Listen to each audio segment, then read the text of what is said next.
Hello students, let's learn English together.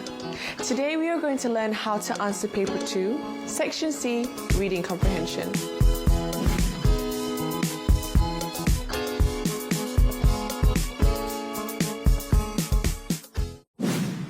Reading comprehension is the ability to read, process, and understand a text. Simply put, reading comprehension is the act of understanding what you are reading. This skill is to be tested in Paper 2, Section C, Reading Comprehension. In this episode, I'm going to teach you the strategies that you can use when answering this section.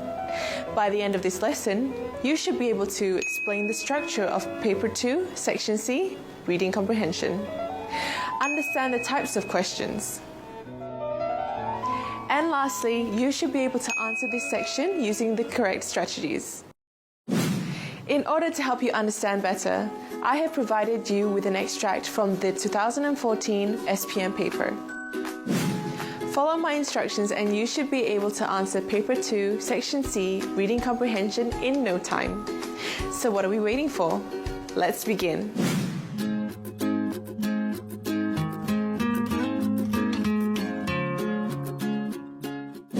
Before we begin our lesson today, let's look at Section C. This section carries 10 marks. You will be given a text to read. The topic for the text varies each year. You have to answer 8 questions based on the text given. You are suggested to spend 20 minutes of the time allocated to read the text given. Analyze the question, skim and scan for important points, and check your answer. In general, the questions are organized according to the level of difficulty, from easy questions to more difficult ones. Next, we will analyze the types of questions that appear in this section. In addition, I will also share some strategies that you can use when answering these questions.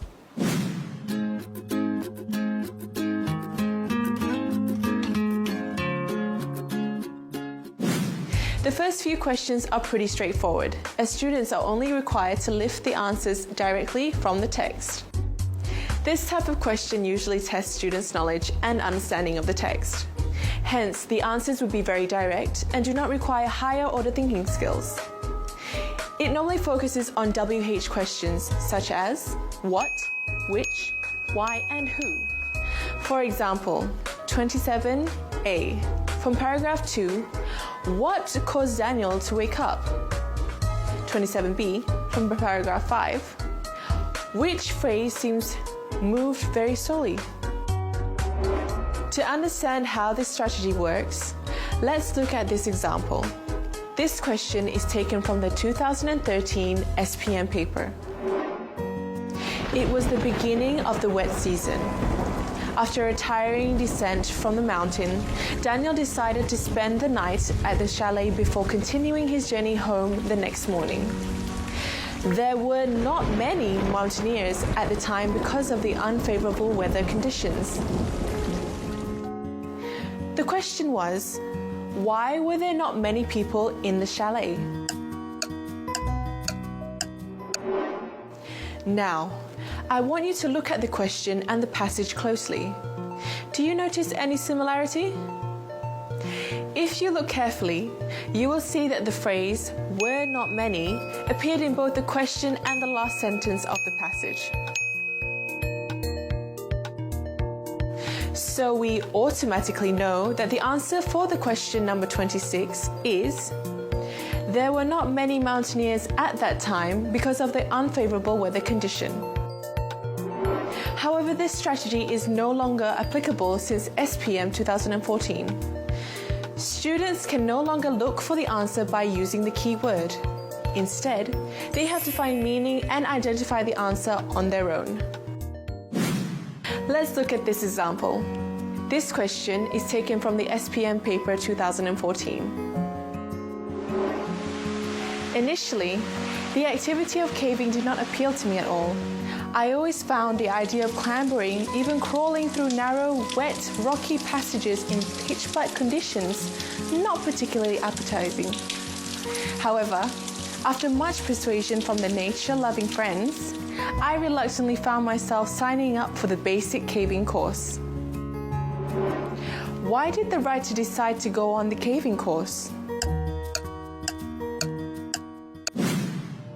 Now, I want you to look at the question and the passage closely. Do you notice any similarities in them? If you look carefully, you will not see any keywords in the question or in the passage. This means that we can no longer apply the keyword strategy when looking for the answer in the text. The only way for you to find the answer is to rely on your comprehension skill. So what is the answer for this question? The writer was persuaded by his nature-loving friends to go caving. Based on this observation, we can expect similar trends in the next SPM. Hence, the questions will become harder compared to the SPM examination in the previous years. So you have to start brushing up on your comprehension skills from now.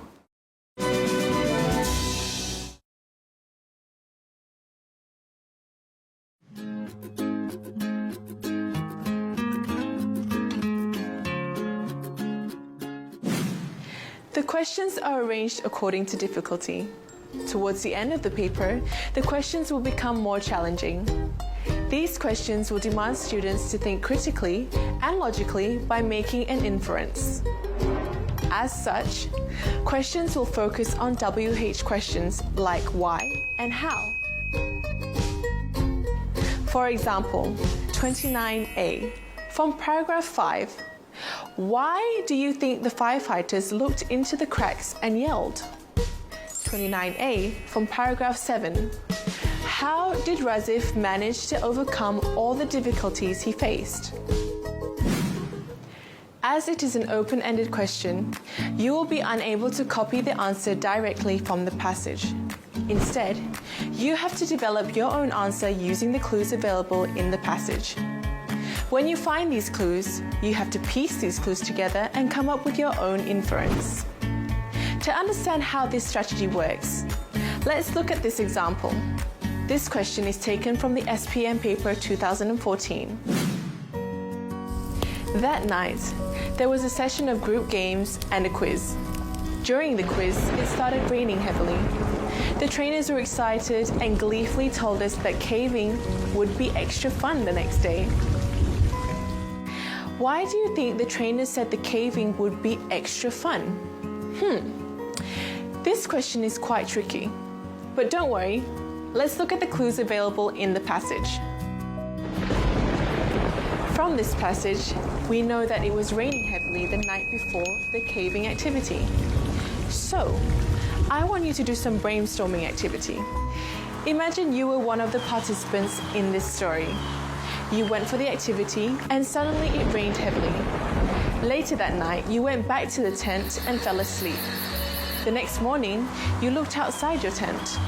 Try to visualize your surroundings. What can you see? Well, you could probably see water everywhere. The dirt will turn into mud. Wherever you go, it will be wet and slippery. It is hard for you to get a grip when you are walking. In addition, your clothes and shoes will get wet and dirty. Do you think this is a wonderful experience? I don't think so. From this passage, we also know that the trainers were excited when they told the participants that the caving activity will be extra fun. But why did they feel that way? Well, in my opinion, they were excited because they know that the caving activity will be challenging due to the previous day's weather. Hence, we can predict that the surface of the cave will become wet and slippery. This won't be a pleasant experience for certain people, especially those who are not used to caving activity. The trainer probably said caving would be extra fun because the activity would be challenging as the rain would make the cave wet and slippery. And this is how you piece clues together to come up with the answer for this question.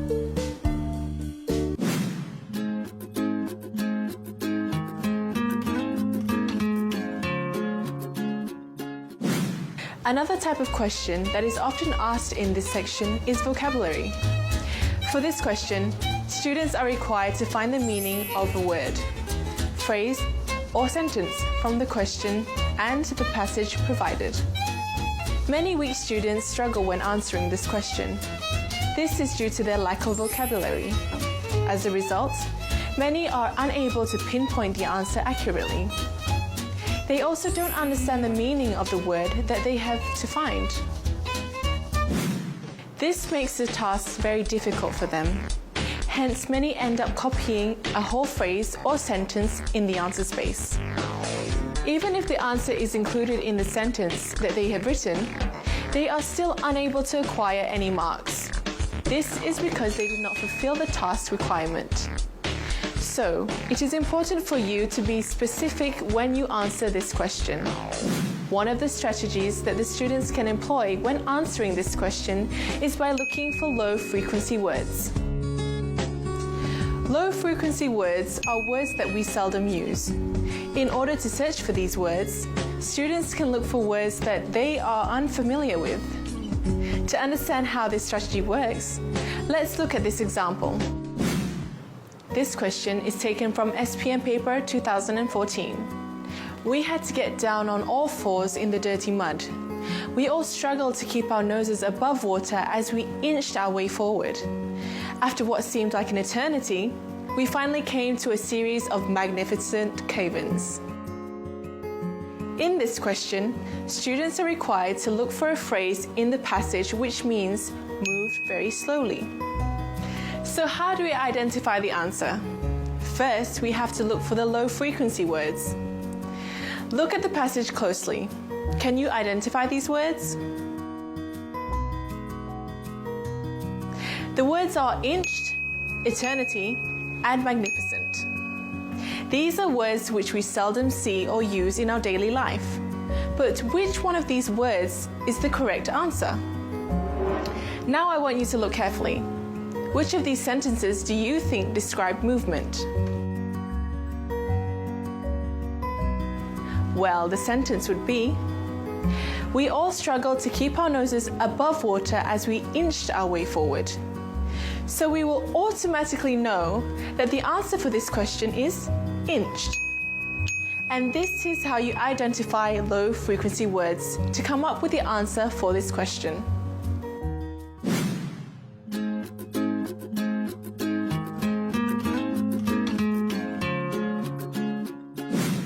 The last question usually elicits personal response from the students. This question requires students to think critically and to see whether they are able to support their answer with a reason. In this question, students have to come up with a quality or a characteristic for a character in the text. Then they have to give a reason for their answer. For this reason, this is the only question in this section which carries 2 marks. Since this question requires students to give out their opinion, they have to write their answer in their own words. This means that students are not allowed to copy their answer completely from the text. If they do so, then no marks will be awarded for their answer. This question requirement is one of the main reasons why many students do not attempt this question during exams. This is common especially among weak students. They are either not confident or they could not think of an answer. In reading comprehension, the main objective is to see whether you are able to comprehend the text and respond to the question. Hence, you will not be penalized for any grammatical mistakes. So always attempt to answer this question. It does not matter if your English is good or bad. As long as the examiner can understand your answer, then they will award you with marks. To answer this question, you have to come up with an adjective. But what is an adjective? Well, adjectives are words that describe the characteristics of nouns and pronouns. So when describing the character, choose an adjective that suits them in the most. Next, provide a reason to support your answer. Simple, isn't it? To understand how this strategy works, let's look at this example. This question is taken from SPM paper 2014. 30. In your own words, state one quality that caving trainers should have. Provide a reason to support your answer. In my opinion, caving activity is a challenging task. It is not one for the weak-minded. In order to overcome an obstacle, the participant must have strong will and determination. However, for some participants, they need that extra motivation to overcome the obstacle. So it is the job of the trainer to give them motivation and make them believe that they can overcome the challenges. Therefore, the caving trainers must be really supportive. To answer the first question, I am going to choose the adjective supportive as my answer. The reason for my answer is that I believe that the caving trainer should know how to motivate the participants. And this is how you answer the last question in Section C, Reading Comprehension. I hope you have learned new things from this video, and I hope to see you again. Till next time, bye!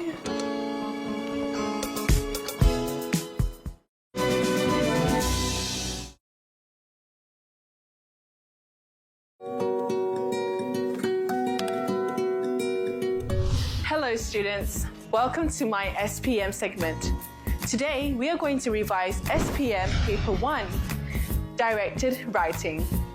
In this episode, I'll be sharing with you the exam format and requirements for SPM English Paper 1, Directed Writing, the analysis of topics that appeared in previous SPM papers for directed writing, and writing tips for SPM English Paper 1, Directed Writing. Exam format. There are 2 writing tasks in Paper 1 of the SPM English Language Examination. In Section A of Paper 1, you are required to complete a directed writing task. The objective of this task is to assess students on the ability to express thoughts, feelings, and ideas, sequence facts, ideas, and opinions, use a range of appropriate vocabulary, write in a suitable style and tone, and write accurately with no spelling, punctuation, and grammatical errors. There is only one question, and it is compulsory for students to answer this question. Unlike Section B, no choices will be given for this question. So students must read the question carefully and follow the instructions given. In this section, a stimulus will be given. It can be in the form of notes, pictures, flowcharts, graphs, maps, diagrams, and so on. Based on the stimulus given, you're required to write an essay. Depending on the instructions, the essay can be in the form of a speech, a report, an article, or a formal or informal letter. This section is worth 35 marks. According to this table, this is how the marks are divided. A maximum of 3 marks will be allocated for adhering to the format. 12 marks are allocated for content, and 20 marks are allocated for language. Since the bulk of the marks come from language, you have to ensure that your language is accurate and written in a style that is suitable for the task. For example, if you are writing a formal letter or a speech, the language register must be formal. On the other hand, if you're writing a story or a narrative essay, you have to write in a creative manner that captures the reader's attention with description and literary devices. Let's study the marking scheme for language. Generally, students' scripts will be placed in grades A for excellent pieces of writing and U3 for unrecognizable work. In order to achieve grade A in your directed writing, take note of the criteria that are assessed. As much as possible, you should practice writing so that you achieve all these criteria. Language is accurate except for first draft slips, no grammatical mistakes, effective use of varied sentence structures, Vocabulary is sophisticated and precise. Spelling and punctuation are accurate and helpful. And paragraphs have unity and are well linked. It may sound difficult, but with a lot of practice and determination, I'm sure you can do it. Analysis of topics.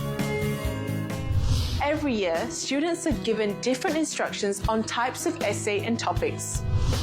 This table highlights the essay format that had appeared from 1997 to 2014. 5 different types of essays have been asked in Section A. They were article, formal letter, informal letter, report, and speech. Out of these 5 essay formats, informal letter was the most popular. It appeared 5 times in 2000, 2005, 2006, 2010, and 2012. Article writing is the second most popular essay format.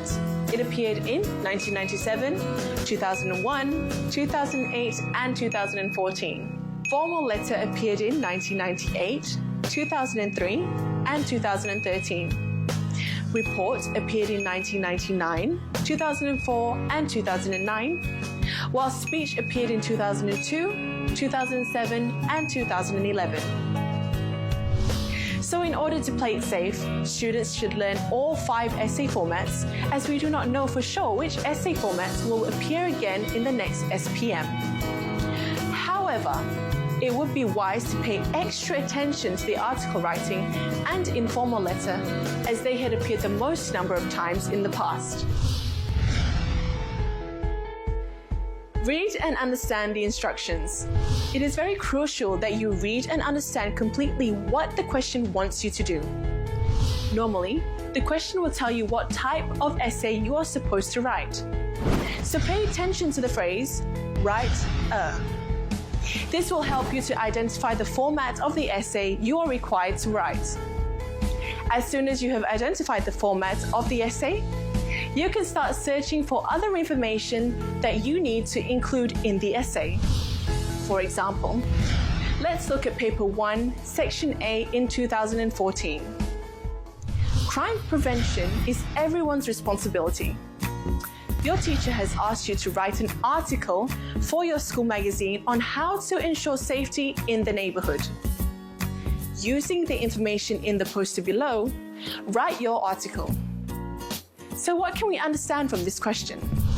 From the line, write your article, we know that you are required to write an article. Highlight these words so that you will have a clearer picture of your essay format.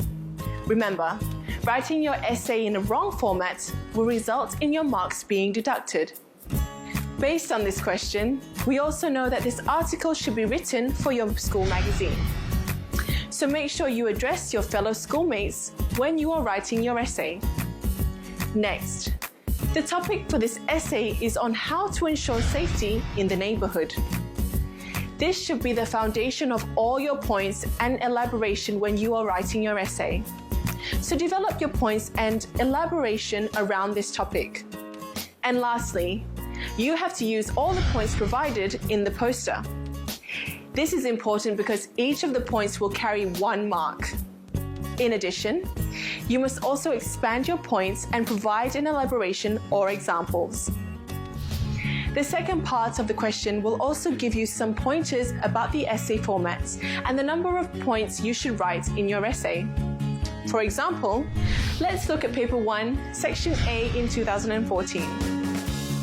When writing your article, you must give your article a title, include the name of the writer, use all points given, suggest 2 other ways school children can stay safe on the way home. The first 2 instructions give you a hint about the essay format. First, you're required to give your article a title. For example, let's fight crime together. Fighting crime is our responsibility. Or, crime prevention is everyone's responsibility. Sometimes, students spend way too much time coming up with a suitable title for their essay. This is such a waste of time. The trick is to use the simple title which suits your topic. You can also use phrases from the question as your title. As long as you have a suitable title for your essay, you will be awarded 1 mark by the examiner. Secondly, you have to include the name of the writer at the bottom of your title. So just write your own name and you'll be awarded with another mark by the examiner. However, the last instruction for the essay format is not provided in the question. So what should we do? To obtain the last mark for the format, you have to end your essay with a concluding paragraph. This is where you sum up all your points and present your conclusion. You can begin your paragraph with phrases like, in conclusion, as a conclusion, or to conclude. It is important to start your concluding paragraph with these phrases. By beginning your last paragraph with these phrases, the examiner will know that you are writing your concluding paragraph. Hence, you will be awarded with another mark for format. Apart from reminding you to use all the points given in the poster, the question also requires you to suggest 2 other ways school children can stay safe on the way home. In general, you will be provided with 12 points in the question. However, there are times when there are only 10 points provided in the question. Hence, students are required to come up with their own points. Normally, students tend to overlook this part of the question. They will just elaborate on 10 points given, but they forget to add 2 of their own points. As a result, they lose 2 marks for content. So what can we conclude from this section? It always pays off to examine your question thoroughly. So read the question carefully and understand what the question wants from you. By doing so, you will be able to score full marks for format and content. Use all the notes given. As I have mentioned before, you must include all of the points given in the question. The total amount of marks allocated for directed writing is 35. And out of 35 marks, 12 marks are given for contents which have already been provided in the question. So how do you use the points given to write an essay? Well, that's easy. You just have to write a full-length sentence using the points given. In this case, some of the suggested ways to prevent crime in Paper 1, Section A, 2014 are martial arts, whistle, and pepper spray. In order to gain marks for your content, you can write the points in full sentences such as, you can prevent crime and defend yourself from harm by learning martial arts. You should keep a whistle and use it to alert people when a crime happens. Or you can write, keeping a pepper spray is a good way to defend yourself from unexpected attacks. By writing your points like this, you will be awarded 3 marks for content. However, weak students tend to string the points together to make them look like a sentence. For example, they may write, you should learn martial arts, use a whistle, and pepper spray. It should be noted that no marks will be awarded for this type of sentence. So always remember to write your points in a full sentence in order to gain marks for content. Apart from writing your points in a full sentence, you must also add some elaboration. This is important to secure your content marks, as well as to boost your language marks, which is 20 out of 35. You don't have to write a long or detailed elaboration. Any additional information which is relevant to the points should be good enough for you to gain extra marks. For example, you can write, you can prevent crime and defend yourself from harm by learning martial arts. This is important so you can protect yourself from any attack. You should bring a whistle and use it to alert people when a crime happens. The sound will definitely alert any bystanders nearby. Or you can write, keeping a pepper spray is a good way to defend yourself from unexpected attacks. A pepper spray will disorientate the attacker and give you enough time to flee from the scene. You only have 45 minutes for this question, so manage your time wisely. So how can you manage your time wisely when you're writing your essay? First, you should allocate 10 minutes of your time for planning. Planning is a really important stage when writing your essay. This is where you brainstorm, expand your points, and map out your ideas. When planning your essay, it is important for you to come up with a framework. A framework is the backbone of your essay. It will guide you and give you a sense of direction when you are writing. Writing your essay without a framework is like walking in the dark. When brainstorming for your framework, remember to write the basic idea of your points and their elaborations.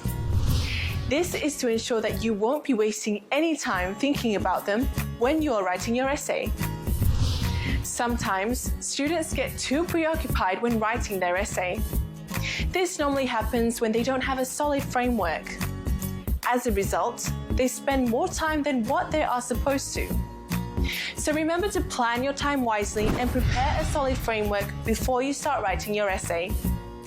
Next, you should allocate 30 minutes of your time for writing. When writing your essay, make sure you use all of the points given in the question. You must also write your points in a full sentence and provide an elaboration for each point. This is the main key to obtain high marks for your content and language. And lastly, you should spend 5 minutes of your time to check for errors or grammatical mistakes. Even if you are a good writer, any spelling errors or grammatical mistakes will bring down your marks for language. This normally happens to students with poor time management skills. So make sure that you stick to your time limit so that you will have enough time to check your essay before you hand it in. Now, I have several tasks for you. Task 1. What were the tips that you found really useful? Jot them down in the tree map to help you remember when you revise. Task 2.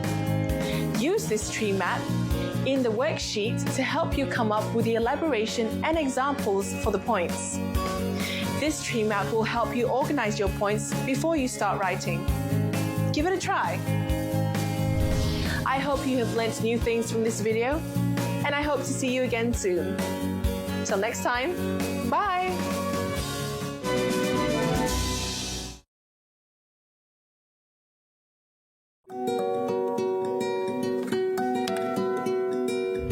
Hello students! Welcome to another writing segment.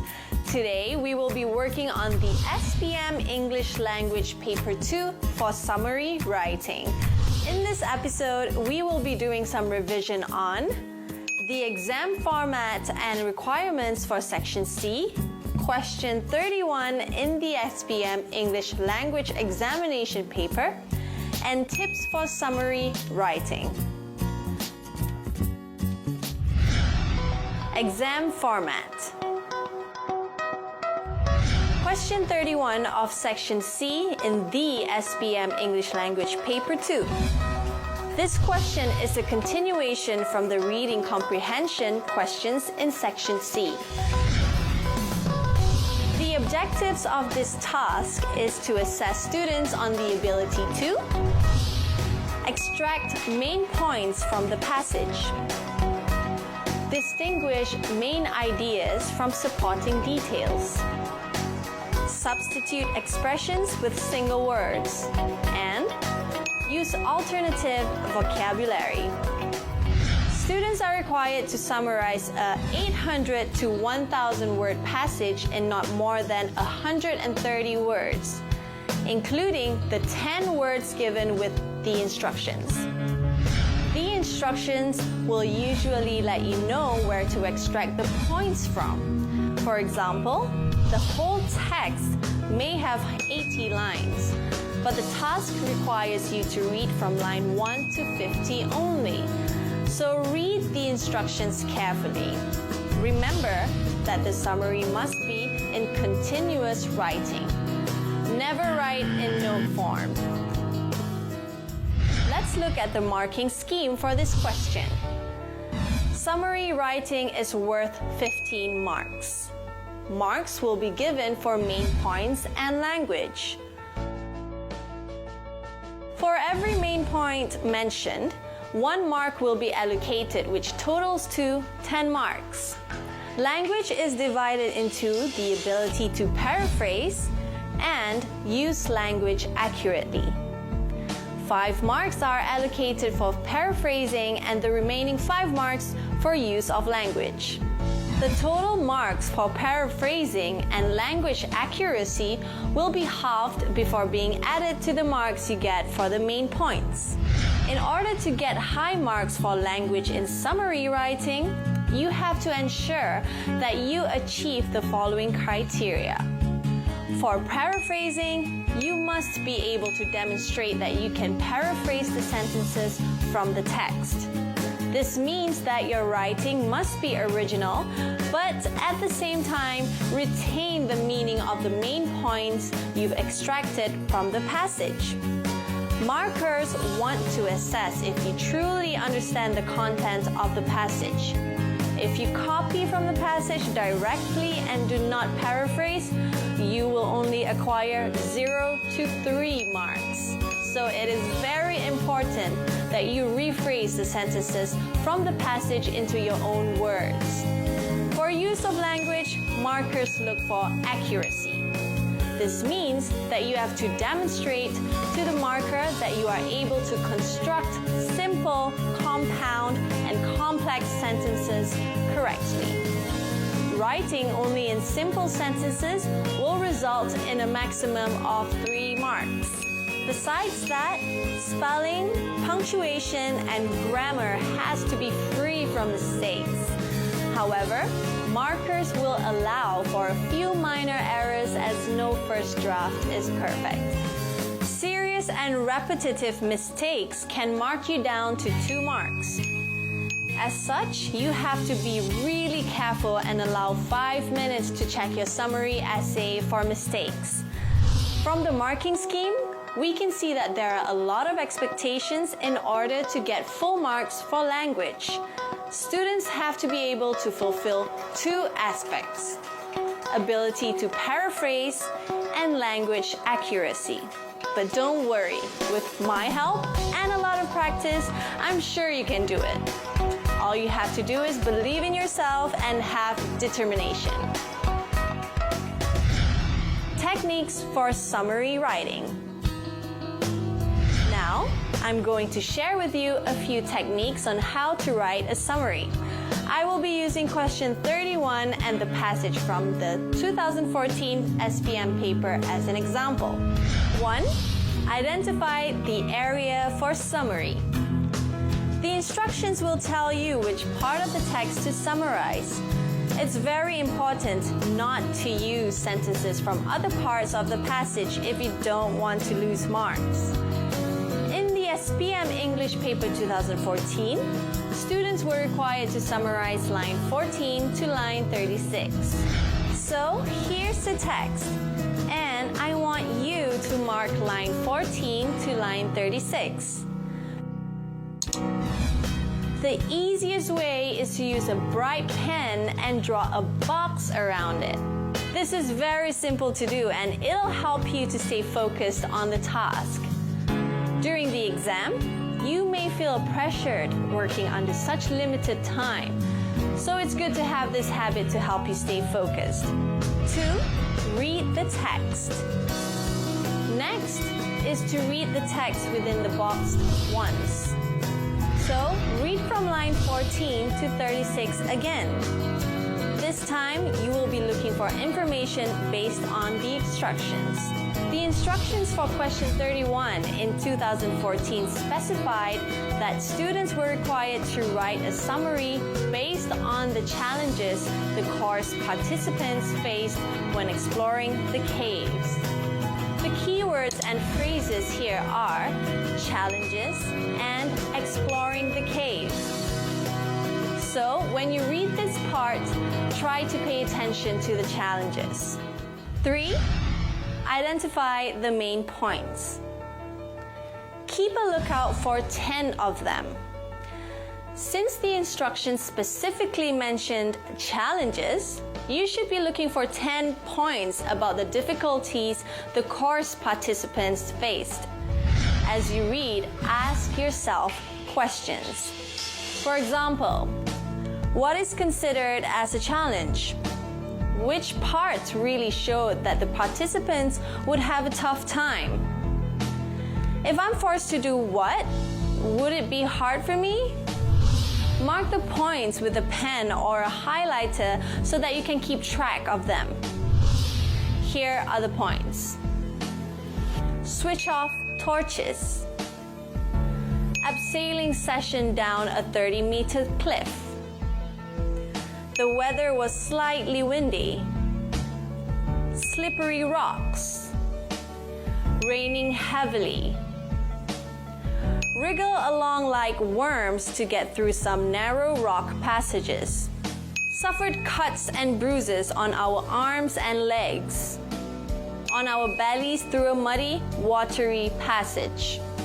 Go through that tiny hole. Get down on all fours in the dirty mud. So, as long as you mention any of these points, you will be given marks. It is very easy to get 10 marks, so don't waste this opportunity. 4. Rewrite the points. You need to be selective and mention only what is necessary. Mention only what the question wants. Do not include the examples, elaborations, and repeated ideas. Begin your summary with the first 10 words given in the instruction. Remember, the words will be included in the word count. Since the total acceptable length is 130 words, that means you can only write up to 120 words. Here is a sample of a summary for SPM Section C in 2014. Starting with Gua Penyu. The trainers instructed the participants to switch off the torches, which made it hard for them to move due to the darkness.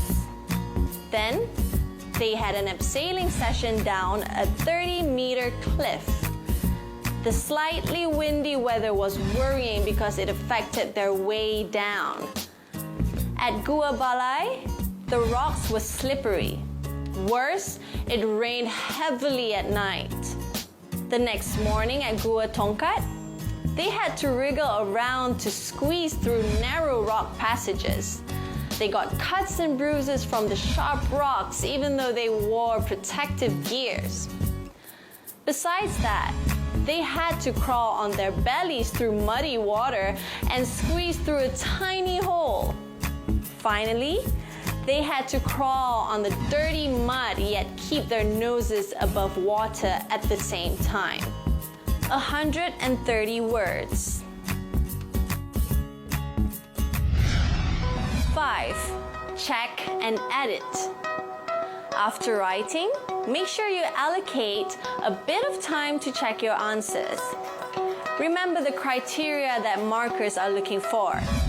If you are aiming for full marks, check whether you have written 10 points in the summary, paraphrase your points, substituted some words with your own, use a variety of sentences, absolutely no language errors. So try to do all that in order to maximize your chances to get extra marks. If you are not so confident, you may lift the points directly from the passage. That way, you will get more marks for content and not get penalized as much for language. And this is how you write a summary for Section C. Task. Now that you have seen how a summary essay should be written, it's time to take down some notes. Using a flowchart, can you recall the steps I've shown you? Write down those steps in sequence. Use this worksheet to remind you of the steps when you do your revision on summary writing. I hope you found this video useful. With a lot of practice, I'm sure you will build your confidence in summary writing. I wish you all the best for your revision. Until next time, goodbye!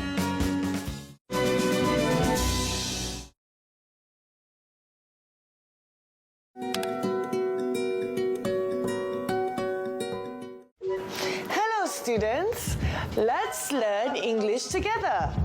Today we are going to learn how to use the present continuous tense correctly. When using the present continuous tense, many students get confused by the use of the verb be, such as am, is, and are. Sometimes they also forget to add the present participle ing to the main verb that they are using. In this episode, we will look into the important elements when using the present continuous tense. By the end of this lesson, you should be able to describe what the present continuous tense is, illustrate the functions of the present continuous tense, explain the grammatical rules when using the present continuous tense, and lastly, you should be able to use contractions with the present continuous tense.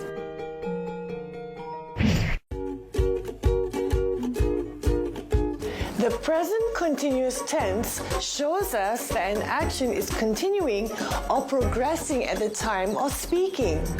The present continuous tense is also known as the present progressive tense.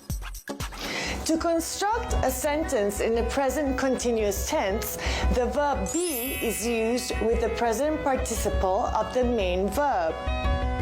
Do you know that the form of the present participle is the base word plus ing? For instance, talk will become talking, walk will become walking, while smile will become smiling. To have a clearer understanding about this rule, let's look at this example. Ning and Ashwin are watching television. In this sentence, the verb be is in the are form, while the word watching is the present participle for the verb watch. This tells us that the action is taking place at the very moment of speaking.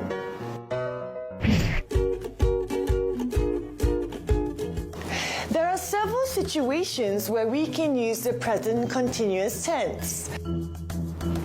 First, we use the present continuous tense to talk about something that is happening at the moment or time of speaking.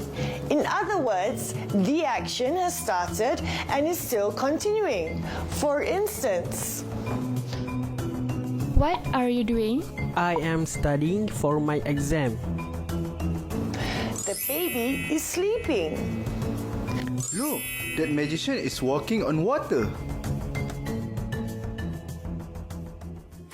We also use the present continuous tense to talk about an action, routine, or habit that is momentary or may not be happening at the moment of speaking. For example, Currently, I am reading a novel by Catherine MacPhail titled Catch Us If You Can.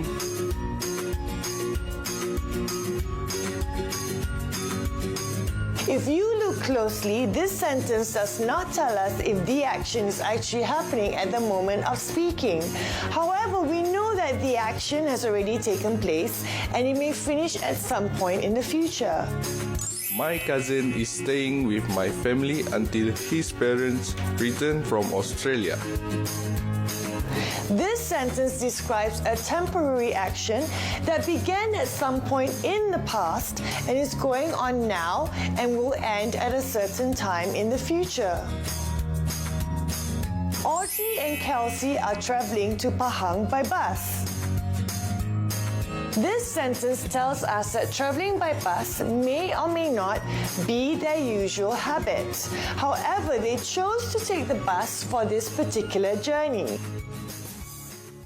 Last Lastly, we can also use the present continuous tense to talk about future plans. For example, I am meeting my girlfriend at the mall this evening. Linda is joining us for dinner tonight. My grandparents are leaving for Mecca next week.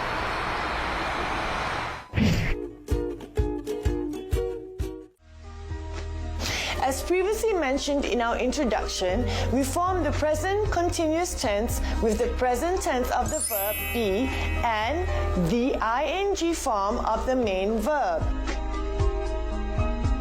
In general, we use three forms of the verb be in the present continuous tense, which are am, is, and are. In order to construct a correct sentence in the present continuous tense, these verbs must always agree with the subject in the sentence. This is where mistakes commonly happen among students, especially when they are writing or speaking. For singular pronouns like he, she, or it, we can use a singular verb is to construct a present continuous sentence. We can also use the singular verb is for singular nouns like Li Ming, city, or the boy to write correct present continuous sentences. So when we write our sentences will look like these examples. He is eating nasi lemak. Li Ming is buying vegetables. The boy is listening to music. For plural pronouns like we and they, we can use the plural verb are to construct a present continuous sentence. We can also use the plural verb are for plural nouns like Li Ming and city or the boys to write correct present continuous sentences. So when we write our sentences will look like these examples. We are eating nasi lemak. Li Ming and Siti are buying vegetables. The boys are listening to music. However, this rule doesn't apply to pronouns like I and you. For the pronoun I, we have to use the singular verb am to construct a present continuous sentence. For example, I am eating nasi lemak, or I am buying vegetables. While for the pronoun you, we have to use the plural verb are to construct a present continuous sentence. For example, you are eating nasi lemak, or you are buying vegetables.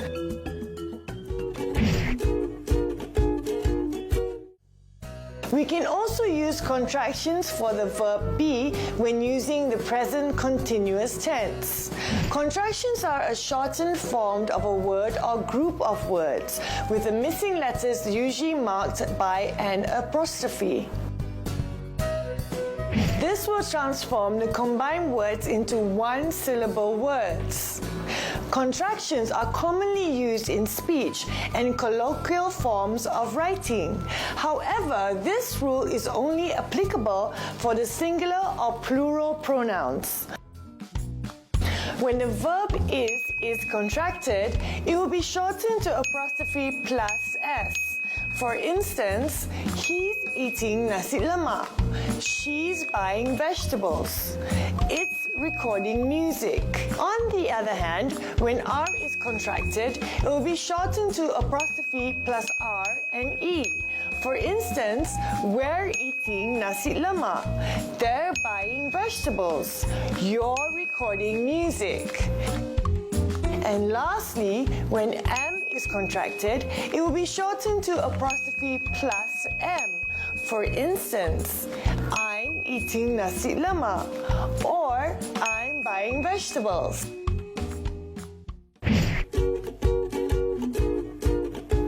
To test your understanding about the grammatical rules for present continuous tense, let's identify some errors from these sentences. The sentences are, he/are play football and I is writing a novel.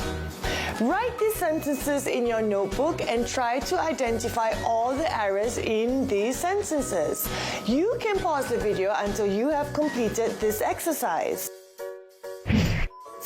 In order to identify the errors in these sentences, you have to identify the subject in each sentence first. By doing so, you can easily pinpoint the errors without much effort. You can apply this skill while writing your essay in the future. Well, are you ready? Let's check the answer now. Our first sentence is, he/are play football. First, we need to identify the subject. The subject for the sentence is the pronoun he. It's a singular subject. But what about the verb? Can you identify the verb? That is correct. The verb in the sentence is the word play. Now try to compare the subject and the verb be. Can you identify any error? If you look closely, the verb be, are, doesn't match the subject that we should be using.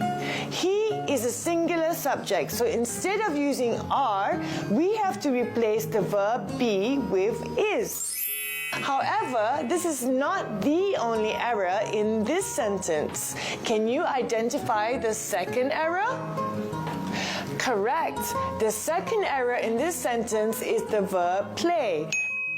As mentioned before, we have to add the ing form to the main verb when we are constructing a present continuous sentence. So the correct sentence will be, he is playing football. Did you answer correctly? Well done! Now let's move to the next sentence. Our second sentence is, I is writing a novel. Before we begin, let's identify the subject in this sentence. The subject in the sentence is the pronoun I. It's a singular subject. But what about the verb be in this sentence? Can you identify them? That is correct. The verb be in this sentence is the word is. Now, try to compare the subject and the verb be in this sentence. Can you identify any error? That's right. If you look closely, the verb is does not match the subject that we should be using. But why? Even though the word I is a singular subject, it is very special. It doesn't follow the same grammatical rule like the other pronouns. So instead of using is, we have to use am as the verb be in the sentence. So the correct answer will be, I am writing a novel. If you answered correctly, then it means you have mastered the present continuous tense. Well done! I hope you have learned new things from this video, and I hope to see you again. Till next time,